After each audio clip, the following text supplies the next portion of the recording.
How did you feel walking around the exhibition? What do you think of it? It's fantastic.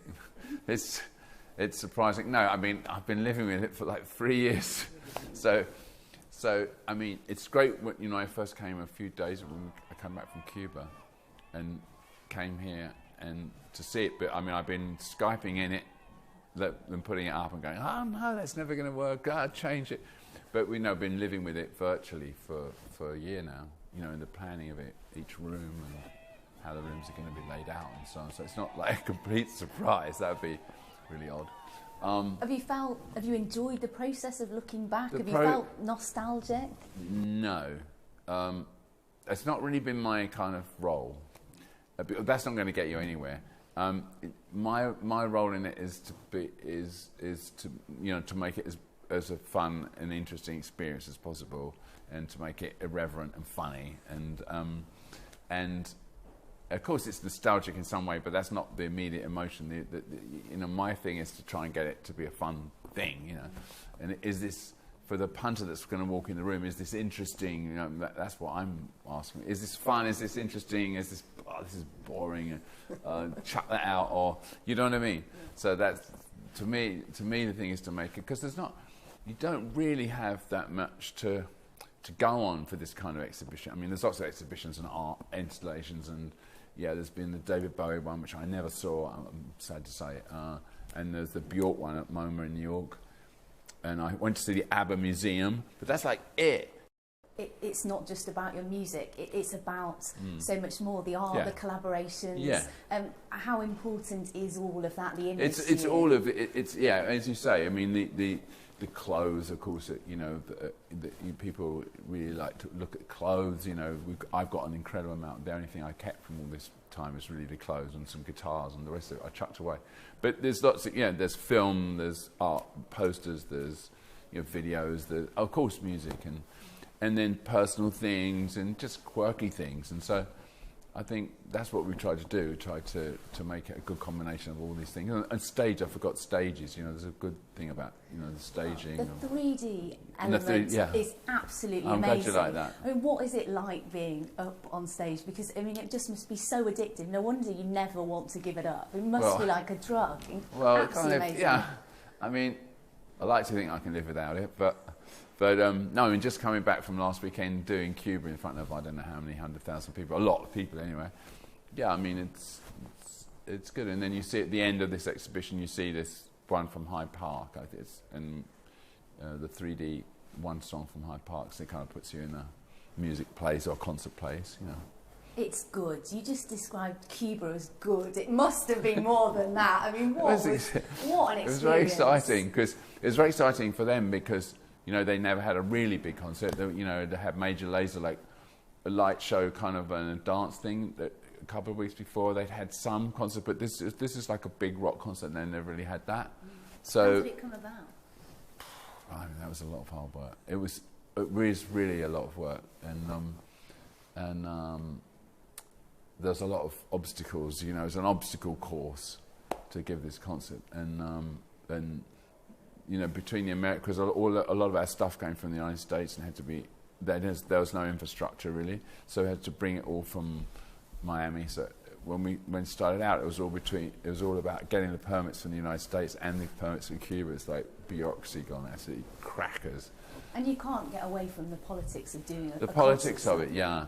And then we were supposed to do it on the 20th of March, and then Obama decided to go there. He wanted to go there on the 20th, so we were like trying to change our schedules around for that. And so we had to do it later, and that was Good Friday. And then finally, the Vatican objected to Good Friday like 2 days before, and we said, no, sorry, we're doing it anyway. So it was, up until the last minute, it was a fantastic obstacle course, and a lot of people worked very, very hard at making it happen. And, I mean, talking about the politics of it, I mean, how important was that side of it for you? Well, yeah, I mean, I think between all these different things that were going on in Cuba for, you know, I mean, I went there just before Christmas for a holiday and a bit of a look-see and so on. I mean, politically, I mean, it's a sort of social and cultural event, you know. I mean, Obama's speech was very political, and I thought a very interesting and informative speech, and he said a lot of things they wouldn't say in China, but similar sort of things, and then, you know, a few days later we come with the kind of social cultural thing, and which brings a huge amount of people to just have, you know, to sort of show that there's a changing society. I mean, it's not going to change overnight because the Rolling Stones played there, but it's a very gradual thing, this changing of society like that. You are, as a band, one of Britain's kind of best cultural exports. You've become British ambassadors. I mean, have you decided if you're going to vote to stay in Europe or not? Oh, that's not a whole political question. I think it's a really complex question, and I said this in the answer to, and I wonder if David Cameron, if he was asked today whether he'd actually want to put this out for a referendum now, but it is a complex question, and it affects people in different ways, and you know, we're not all affected by it in the same way. And, you know, some people running a big company, I read a story that yesterday or today are saying, well, it's not going to affect me, you know, my company, but I'm sure there's some companies it would really affect. And so, you know, everyone's affected by it in different ways economically, and a lot of it's emotion as well, you know. In or out, come on.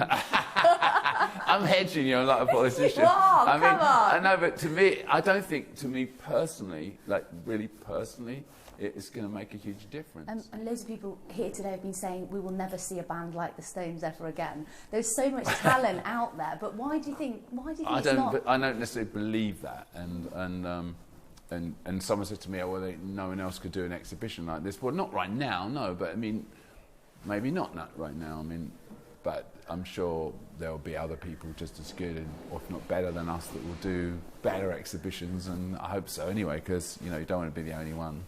And, you know, just we were one of the first bands to do lots and lots of things we did first, and that's great. And I think we were the first band to do, okay, well, maybe not the first artist to do an exhibition like this, but the first band to do one maybe on this scale. And so, yeah, so we love doing that, but we hope other people do it after us.